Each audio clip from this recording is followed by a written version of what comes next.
sailors were doing before, depict naval duties. Let's up the tempo a bit more. Look, we've got this magnificent band. Feet apart, feel the rhythm, and let's jump into action. Sailor, put that girl down. Okay, let's go.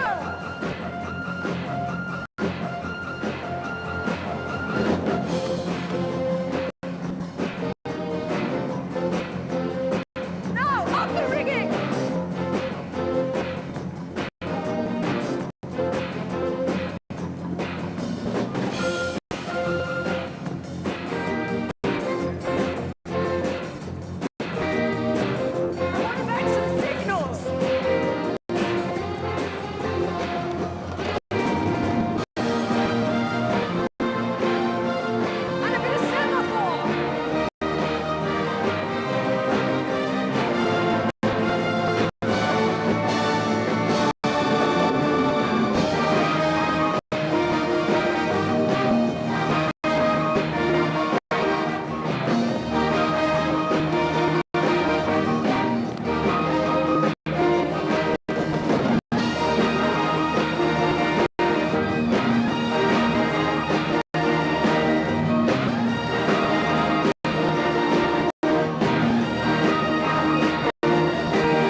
Early one Sunday morning in May 1787, a fleet of 11 ships carrying more than 700 convicts slipped quietly out of Portsmouth Harbour, bound for the other side of the world.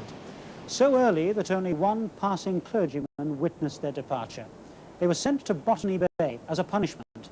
They stayed to found a new nation, Australia. Last May, another such fleet left to retrace that voyage. This time it was the Queen who bade them Godspeed, a timely forerunner of her visit next year to join in Australia's 200th anniversary celebrations. But this year, they have come to us, the massed bands of the Australian Defence Forces.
An impressive opening for the massed bands of the Australian Defence Forces with the traditional march, Quality Plus.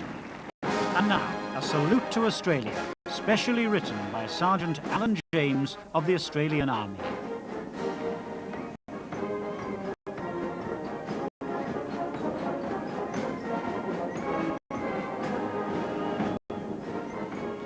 Ren Chris McNiven from Geelong near Melbourne is the only woman musician in the Australian Navy. Perhaps because not many sailors go overboard about playing glockenspiel.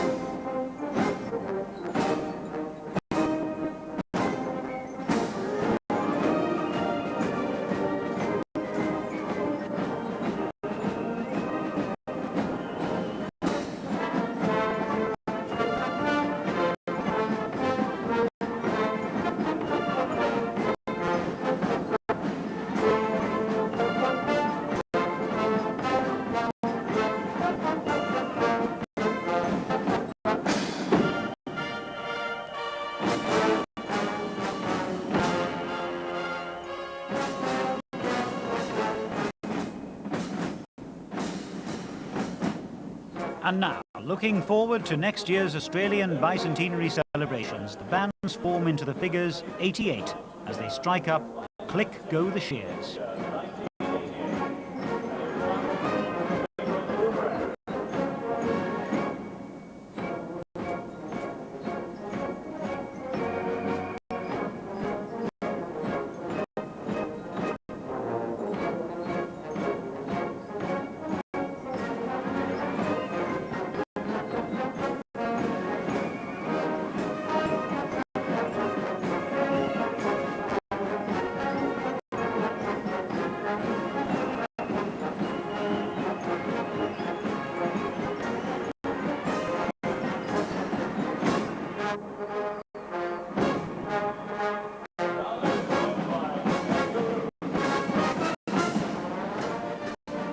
I have to tell you that all is not as it seems here. This splendid kangaroo suit the Australians brought along for the occasion turned out to be too small for any of them to wear. So, hastily swallowing their pride, they agreed to recruit a mere pom to fill the pause of their national emblem.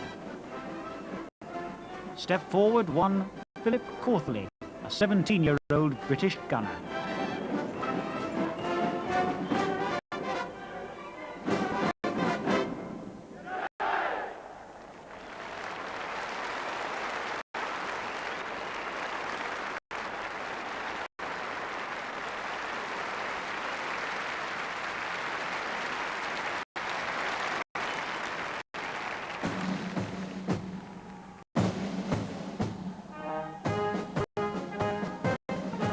And now, at last, the Royal Navy Field Gun Competition. Tonight, on the far side, Portsmouth. On the near side, Devonport. Two of the three crews who take part in this challenge. A challenge which runs throughout the tournament to establish this year's winner. Their unenviable task is to manhandle a ton of equipment across the walls, ramps and imaginary bottomless ravine that are the setting for this toughest of contests. Introduced 80 years ago, it's still immensely popular. It originally celebrated the success of the Blue Jackets of the Royal Navy when they took guns ashore during the South African campaign at the turn of the century and went to help the army who were besieged in Ladysmith. They carried with them 12-pounder guns like those you see this evening to help break the siege. The final stage of the journey was over extremely difficult terrain represented tonight by the obstacles in the arena.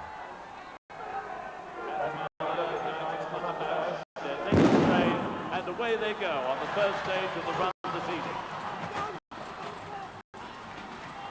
And up at the Warwick Road end, everything goes over the home wall. Men, guns, limbers, a great weight of equipment in this competition of skill and determination.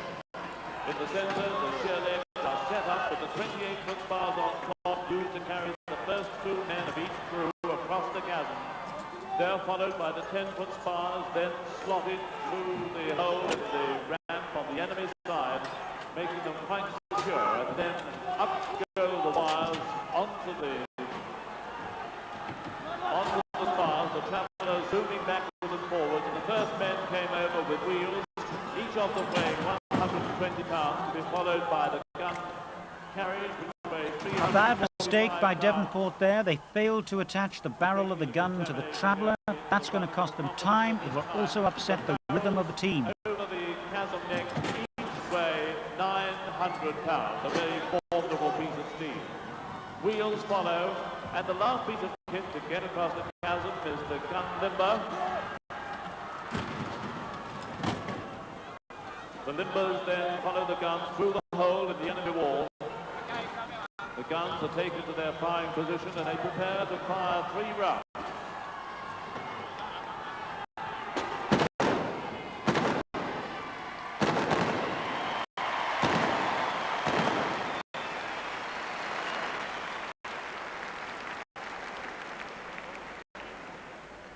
So Portsmouth fire their 3 rounds first to win the run out in a time of 1 minute 32.95 seconds.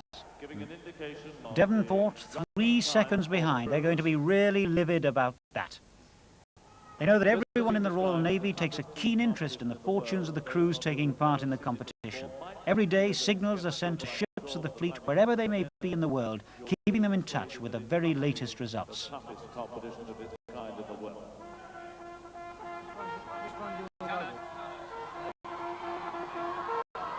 And the bugle calls them to action again for the run back, and everything goes over the enemy wall. And already the first 2 men of each crew have crossed the chasm on the Traveller, and the Traveller comes back for their comrades who follow behind. The first of them with wheels, next the gun limbers, and see how apparently easily they bring the guns to the top of the ramp on the enemy side of the chasm. Now it's the barrel that crosses the chasm first, 900 pounds each, remember. Oh, that's the gun barrel giving Devonport trouble again. That really is unusual, but remember, it does weigh 900 pounds, the weight of 6 men. The gun is then lowered, the barrel lowered, and the gun taken away to the new firing position. And the last men over are the Flying Angels, who bring the 10-foot spars with them. And when they get to the other side, down go the sheer legs.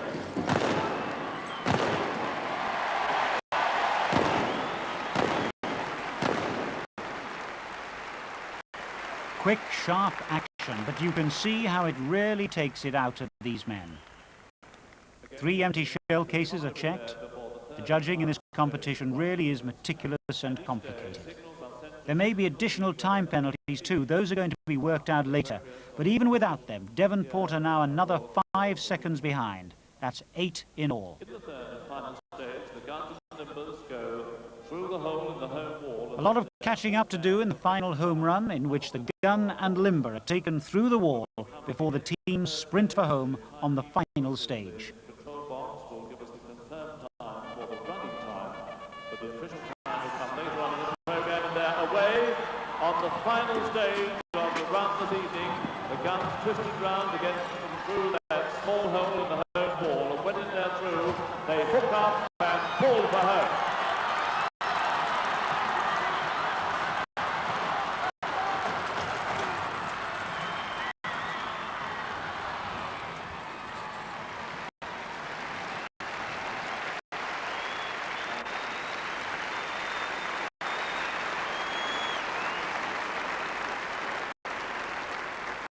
As the teams gather somewhat breathlessly for the Royal Salute, we can tell you that the final corrected times are Portsmouth, 2 minutes 56.3 seconds, Devonport over a minute behind with 3 minutes 59.3. Those mistakes really did cost them dear.